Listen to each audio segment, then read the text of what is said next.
প্ৰতিদিনৰ দৰে আজিও লৈ আনিলোঁ দুপৰীয়াৰ সাজ। আজিৰ দুপৰীয়াৰ সাজত কি আছিল তাকে চাওঁ আহক। এয়া ভাত লৈ ল'লোঁ, লগতে আজি পানীলাও এইদৰে ডাঙৰ ডাঙৰ টুকুৰা কৰি পেলাই ভাজিছিলোঁ আৰু ৰেচিপি আহি আছে, মইনো কেনেকৈ বনাইছিলোঁ আপোনালোকলৈ আগবঢ়াম ৰেচিপিটো।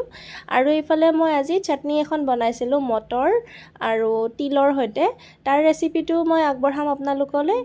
আৰু এইদৰে খাবলৈ বিৰাট ভাল লাগে আৰু ৰেচিপিটো আপোনালোকে চাব বুলি আশা কৰিছোঁ।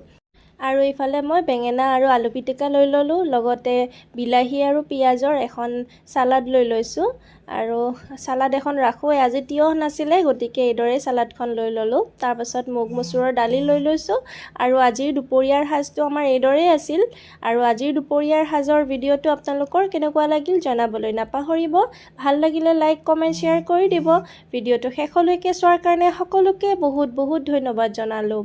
আৰু এইদৰেই সদায় দুপৰীয়াৰ থালিখন লৈ আহোঁ আৰু আপোনালোক সকলোৱে বহুত মৰম দিয়ে, তাৰ কাৰণে সকলোকে বহুত বহুত ধন্যবাদ।